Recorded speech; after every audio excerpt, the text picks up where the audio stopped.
नमस्कार बंधुरा आमी पिनाकिर किचेने आपनादेर सबाइके स्वागत जानाई। आज के आमादेर रेसिपि काठाल चिंगड़ी। এই রেসিপিটি বাঙালির খুব পছন্দের একটা রেসিপি। বিভিন্ন অনুষ্ঠান বা বিয়ে বাড়িতে এর টেস্টটা এতটাই ভালো হয়, সেটাই আজ এই ভিডিওতে করে দেখাবো। এই রেসিপিটি করার জন্য আমি কিছু চিংড়ি মাছ নিয়ে নিয়েছি। ভালো করে ছাড়ানো, পিঠের আঁশগুলো ফেলে দেওয়া, একদম পরিষ্কার করে নিয়েছি। এতে নুন হলুদ ভালো করে মাখিয়ে নিয়ে এর মতো রেখে দেব। ততক্ষণে আমি একটা কড়াইতে জল বসিয়ে দিয়ে জলের মধ্যে সামান্য লবণ হলুদ দিয়ে কাঁঠাল আলুর টুকরোগুলো একসাথে সেদ্ধ করে নেব। আপনারা চাইলে আলু আর কাঁঠালের টুকরোগুলো আলাদা করে সেদ্ধ করতে পারেন।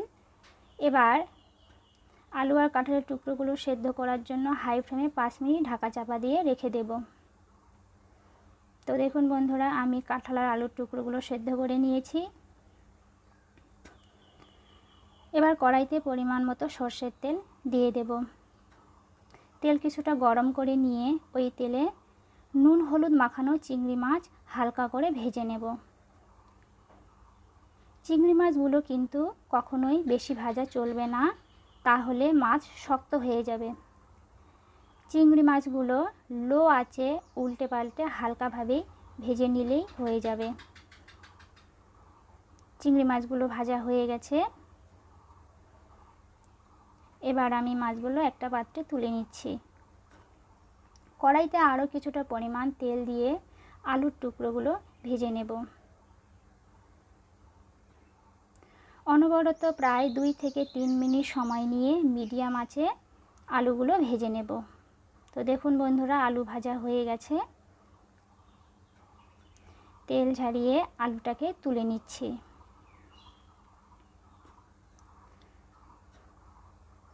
ওই তেলেই এবার সেদ্ধ করে জল ছাড়িয়ে রাখা কাঁঠালের টুকরোগুলো কড়াইতে দিয়ে দেব। লবণ হলুদ দিয়ে কাঁঠালের টুকরোগুলো ভালো করে ভেজে নিতে হবে। অনবরত 3 থেকে 4 মিনিট এইভাবে কাঁঠালের টুকরো ভেজে নেব। তো দেখুন বন্ধুরা, কাঁঠালের টুকরোগুলো ভাজা হয়ে গেছে। কাঁঠালের কালারও পরিবর্তন হয়ে গেছে। এবার তুলে নিচ্ছি। কড়াইতে কিছুটা পরিমাণ তেল দিয়ে দেব সম্পূর্ণ রান্নার জন্য। এখানে আমি সর্ষের তেল দিয়ে দিয়েছি।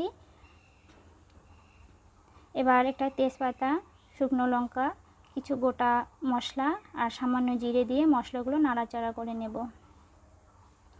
এর মধ্যে দিয়ে দেব আগে থেকে কেটে রাখা পেঁয়াজ কুচি। পেঁয়াজটাকেও আমি ভালোভাবে ভেজে নেব যতক্ষণ না পেঁয়াজের কালারটা চেঞ্জ হয়ে যাচ্ছে। তো দেখুন বন্ধুরা, পেঁয়াজ ভাজা হয়ে গেছে। এবার এর মধ্যে দিয়ে দিচ্ছি আদা রসুন বাটা। আদা রসুন বাটাও কিছুটা সময় নিয়ে ভেজে নিতে হবে যতক্ষণ না আদা রসুনের কাঁচা ভাবটা চলে যাচ্ছে।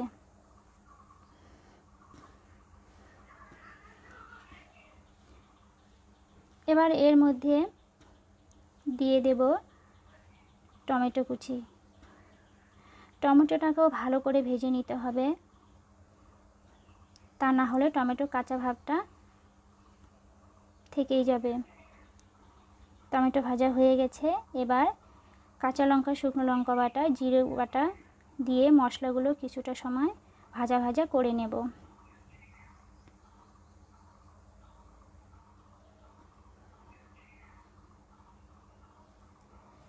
এবার এর মধ্যে দিয়ে দেব স্বাদ মতো লবণ, সামান্য হলুদ, সামান্য কাশ্মীরি রেড চিলি পাউডার। মশলাগুলো নাড়াচাড়া করে নিয়ে দিয়ে দেব ধনে গুঁড়ো আর সামান্য চিনি। সমস্ত মশলাগুলো ভালো করে মিশিয়ে নিয়ে নাড়াচাড়া করে ভেজে নেব। এই সময় গ্যাসের ফ্লেমটাকে লোয়ে রাখতে হবে, তা না হলে মশলা পুড়ে যাওয়ার ভয় থাকে। তো আমি মশলাটাকে ভালো করে কষানোর জন্য দিয়ে দিচ্ছি সামান্য জল। আমি মশলাটাকে ততক্ষণ ধরে কষাবো যতক্ষণ না মশলা থেকে সব তেলটা বেরিয়ে আসছে। তো দেখুন বন্ধুরা, মশলা থেকে তেল বেরিয়ে এসেছে, মশলা কষানো হয়ে গেছে। এবার এর মধ্যে দিয়ে দেব আগে থেকে ফ্রাই করে রাখা আলু আর কাঁঠালের টুকরোগুলো।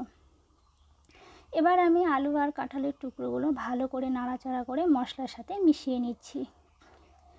আলু আর কাঁঠালের টুকরোগুলো আমি 4-5 মিনিটের মতো আরও ভালো করে কষিয়ে নেব।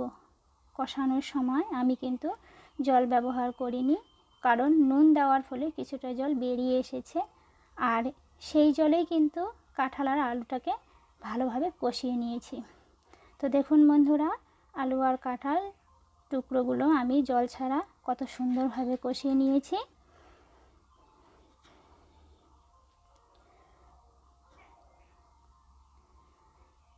এবারে গ্রেভি বা ঝোলের জন্য আমি দিয়ে দেব গরম জল। বন্ধুরা, অবশ্যই এখানে আপনারা গরম জল ব্যবহার করবেন। আমি এখানে গরম জল ব্যবহার করেছি, এর ফলে রান্নার স্বাদও ভালো হয়। সমস্ত কিছু ভালোভাবে মিশিয়ে নিয়ে কিছুক্ষণ ফুটিয়ে নেব। 10 থেকে 12 মিনিট মিডিয়াম আঁচে ঢাকনা চাপা দিয়ে ঢেকে রাখবো, যতক্ষণ না আলু আর কাঁঠালের টুকরোগুলো সেদ্ধ হয়ে যাচ্ছে। তো দেখুন বন্ধুরা, আলু আর কাঁঠালের টুকরোগুলো সেদ্ধ হয়ে গেছে। এবার কিছুটা নাড়াচাড়া করে নিয়ে আগে থেকে ফ্রাই করে রাখা চিংড়ি মাছগুলো এর মধ্যে দিয়ে দেব। ভালো করে মিশিয়ে নিয়ে 2 থেকে 3 মিনিট ফুটিয়ে নেব।